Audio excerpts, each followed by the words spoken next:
নমস্কার সবাইকে, গল্পাঞ্জলি চ্যানেলে আপনাদের স্বাগত। আমি রুমকি। আমার আজকের নিবেদন গঙ্গোপাধ্যায় রচিত ছোট গল্প গন্ধ।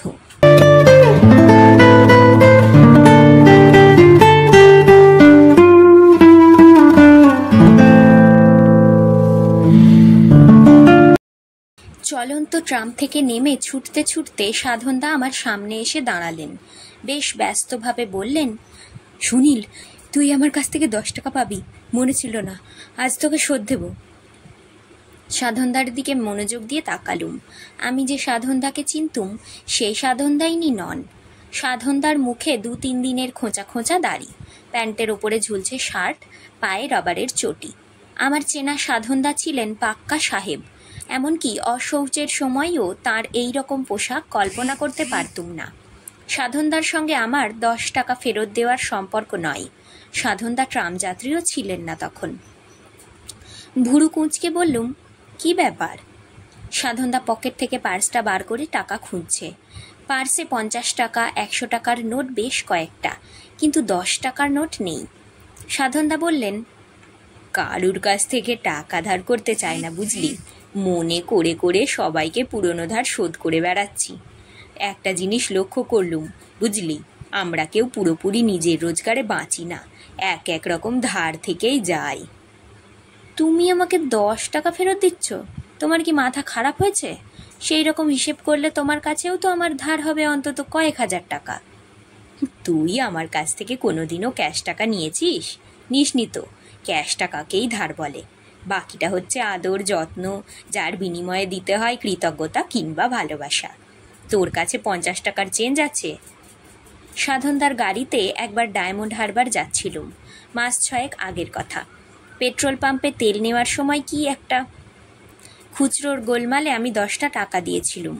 একে ধার দেওয়া বলে? তোমার কি হয়েছে আগে বলো তো? আমার দিন শেষ হয়েছে রে, এবার আমাকে যেতে হবে। টাকাটা তোকে কি করে দিই? চল কোনো দোকান থেকে ভাঙাই। কিছুদিন সাধনদার সঙ্গে দেখা হয়নি। একটা উড়ো খবর শুনেছিলুম যে সাধনদা চাকরি ছেড়ে দিয়েছেন। মাথারও নাকি একটু গোলমাল হয়েছে, কিংবা কারু কারু সন্দেহেও উনি ক্যান্সারে ভুগছেন। ফুটপাতের দোকান থেকে 2 টাকার একটা কলম কিনে সাধনদা টাকাটা ভাঙালেন।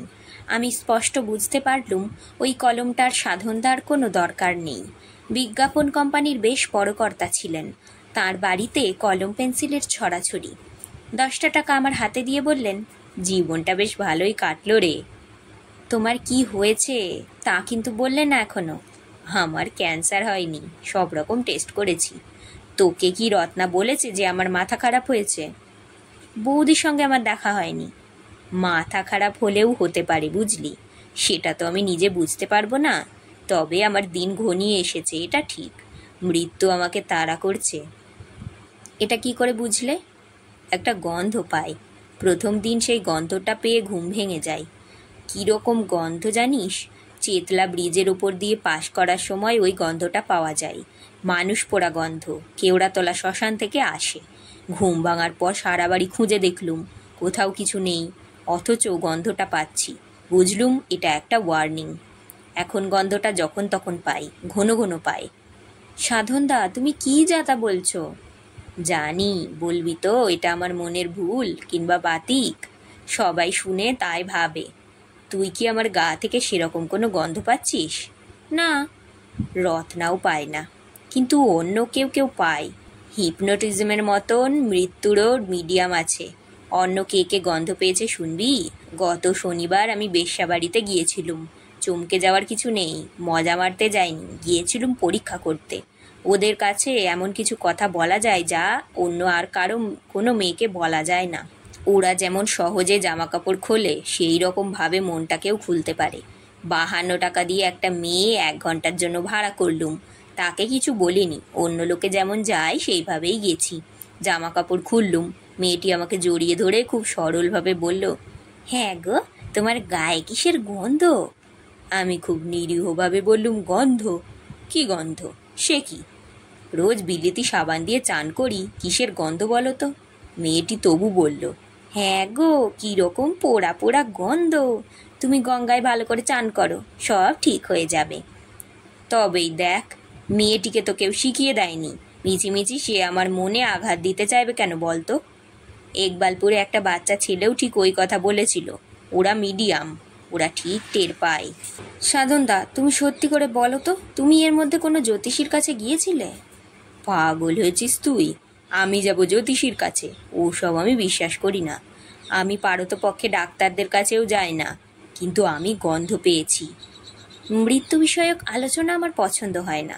মৃত্যু সম্পর্কে আমার ধারণা অনেকটা রণক্ষেত্রে সৈনিকের মতো। কোথা থেকে কামালের গোলা আসবে, ব্যাস শেষ হয়ে যাব। আগে থেকে এত ভাববার কি আছে? সাধনদাকে বললুম, তুমি চলন্ত ট্রাম থেকে এমন ঝুঁকি নিয়ে নামলে কেন? তুমি কি ইচ্ছে করে মরতে চাও? সাধনদা হেসে ফেলে বলল, না রে, অত সহজে কি হয়? মরতে কেউ চায় না, আমি বা চাইবো কেন? তবে সময় এসে গেলে তৈরি থাকাই উচিত নয়? মৃত্যুকে দেখে ভ্যাবাচাকা খেয়ে যাওয়ার কোনো মানে হয় না। এখন কথা হচ্ছে মৃত্যু কোথায় এসে আমায় ধরবে, এই অনিশ্চয়তাটাই বড় সাংঘাতিক। ঐতিহাসিক প্লিনি একটা ঘটনা লিখে গিয়েছিলেন, জানিস তো? প্লিনি লিখেছেন একজন কবির কথা। সেই কবি দৈববাণী শুনেছিল যে কিছু দিনের মধ্যেই হঠাৎ তার মৃত্যু হবে। ওপর থেকে একটা কিছু ভারী জিনিস তার মাথায় পড়বে। 5 বার জন্য সেই কবি বাড়িঘর ছেড়ে চলে গেল, এমনকি কোনো জঙ্গলেও গেল না। যদি গাছের ওপর থেকে কিছু পড়ে, কবি এক ফাঁকা মাঠের মধ্যে দাঁড়িয়ে রইল, তবু মরতে হলো তাকে। কি করে জানিস? ওপর থেকে একটা প্রকাণ্ড কচ্ছপ এসে পড়ল সেই কবির মাথার উপরে। আকাশ থেকে কচ্ছপ? এই যে গাঁজাখুরি গল্প, সাধনদা। মোটেই গাঁজাখুরি নয়। মিডল ইস্টে এখনো অনেক বড় বড় শকুন আছে। সেই শকুনগুলো এক একটা কচ্ছপকে ছোঁ মেরে ওপরে তুলে নিয়ে যায়। কচ্ছপের শক্ত খোলা ভেঙে তো তাকে মারতে পারে না, তাই ওপর থেকে কোনো পাথরের ওপরে আঁচড়ে আঁচড়ে ফেলে। সেই রকমই কোনো কচ্ছপ খসে পড়েছিল কবির মাথায়। তবেই বুঝলি, মৃত্যুর ভয়ে ঘর ছেড়ে পালাতে নেই। চলি রে, এখনো অনেকের কাছে ধার শোধ করতে যেতে হবে। এরপর অনেকক্ষণ সাধনদার কথা ভাবলুম। চেনাশোনা মানুষের পরিমণ্ডল থেকে এক একটা মানুষ হঠাৎ অন্যরকম হয়ে যায়। সাধনদা ছিলেন সব দিক থেকেই একজন সুসংহত মানুষ। বুদ্ধিমান, দায়িত্ববান, জীবনের তথাকথিত উন্নতির সিঁড়ি ধরে বেশ ধাপে ধাপে উঠে যাচ্ছিলেন। হঠাৎ কেন সব গোলমাল হয়ে গেল? গুরুতর অসুস্থও হননি। মাথার গোলমাল যদি হয়েও থাকে, তাও অতি সূক্ষ্ম। ওই মৃত্যু ব্যাপারটা ছাড়া আর সব বিষয়েই তো স্বাভাবিক। সচরাচর মানুষ এই রকম পরিস্থিতি এড়িয়েই চলতে চায়, কিন্তু সাধনদা রত্নাদির কাছে আমার অনেক ঋণ। 2 দিন বাদে গেলুম ওদের যোধপুর পার্কের ফ্ল্যাটে। বাড়ির ভেতরটা অদ্ভুত শান্ত। সাধনদার 2 ছেলেই দার্জিলিংয়ে পড়ে। যতবার এ বাড়িতে এসেছি দেখেছি অনেক রকম মানুষের ভিড়। আজ কেউ নেই। বসবার ঘরটা খালি খালি। ওদের কাজের ছেলেটি আমায় দরজা খুলে দিয়ে কোথায় অদৃশ্য হয়ে গেল। একটু এদিক ওদিক উঁকি মেরে দেখলুম শোয়ার ঘরের দরজার সামনে মেঝেতে উপুর হয়ে বসে আছেন রত্না বৌদি। পাশে অনেক ফটোগ্রাফ ছড়ানো, আর 2টি অ্যালবাম। রত্না বৌদি ছবিগুলো বেছে অ্যালবামে সাজাচ্ছেন। অতি সাধারণ দৃশ্য, তবু যেন আমার বুক কেঁপে উঠল। কি আছে এর মধ্যে? রত্না বৌদি একবারও মুখ তুলে দেখলেন না। সাধনদার নিজস্ব ঘরটি বারান্দার পাশে। ওটা ওর স্টাডি রুম। বইপত্র প্রচুর। সেই ঘরের কাছে এসে দেখলুম দেওয়ালে কোনো বুক সেলফ নেই, ঘরে একটাও বই নেই। একটা রঙিন টিন আর ব্রাশ নিয়ে সাধনদা এক মনে সাদা রং করে যাচ্ছেন। এই দৃশ্যটাও কেমন যেন বুক কাঁপার মতন। এসব কি চলছে এ বাড়িতে? 2-3 মিনিট দরজার কাছে দাঁড়িয়ে রইলুম, তবু সাধনদা দেখতে পেলেন না আমাকে। আমি ভিতরে এসে সাধনদার একেবারে পাশে দাঁড়িয়ে জিজ্ঞেস করলুম, এ কি হচ্ছে সাধনদা? সাধনদা মুখ তুলে খুব শান্তভাবে তাকালেন আমার দিকে, যেন আমাকে চেনেনই না। মাত্র 2 মাস আগেও সাধনদা আমাকে দেখলেই উল্লসিত হয়ে উঠতেন। মানুষ এরকম বদলে যায় কেন? আবার ডাকলুম, সাধনদা। সাধনদা দেওয়ালের দিকে তাকিয়েই বললেন, সাদা রং তোর ভালো লাগে না? একটু একটু নীলচে আভা। আগে আমার ঘরের রং ছিল নীল, ওটা জীবনের রং, বেঁচে থাকার রং। মৃত্যুর আগে ঘরটা সাদা করে যেতে হয়। এত স্বাভাবিকভাবে মৃত্যুর কথাটা উচ্চারণ করলেন সাধনদা, যেন এর কোনো প্রতিবাদই চলে না, যেন মৃত্যু দাঁড়িয়ে আছে ঠিক সাধনদার পাশে। আমি একটুখানি চুপ করে দাঁড়িয়ে রইলুম। সাধনদা এক মনে কাজ করে যেতে লাগলেন। আমি তোমাকে সাহায্য করব? না, তোর এখনো সময় হয়নি। নতুন রঙের গন্ধ তোর কেমন লাগে? সবারই তো ভালো লাগে, আমার আরও বেশি ভালো লাগছে। এই গন্ধে সেই পোড়া গন্ধটা ঢেকে যায়। দেওয়ালটা কেন রং করছি জানিস তো?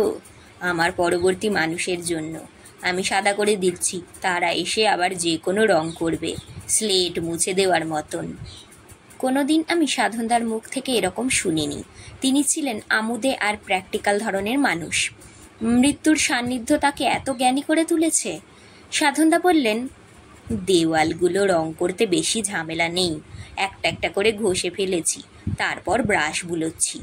কিন্তু ওই যে ছাদ, ওইটা ঘষা তারপর রং করাই শক্ত হবে। এটা শেষ করে যেতে পারবো? বলতো, শেষ করে যেতে পারবো? ততটা সময় পাবো? সবাই পায় না। আমার দিকে তাকিয়ে অদ্ভুতভাবে হাসলেন সাধনদা।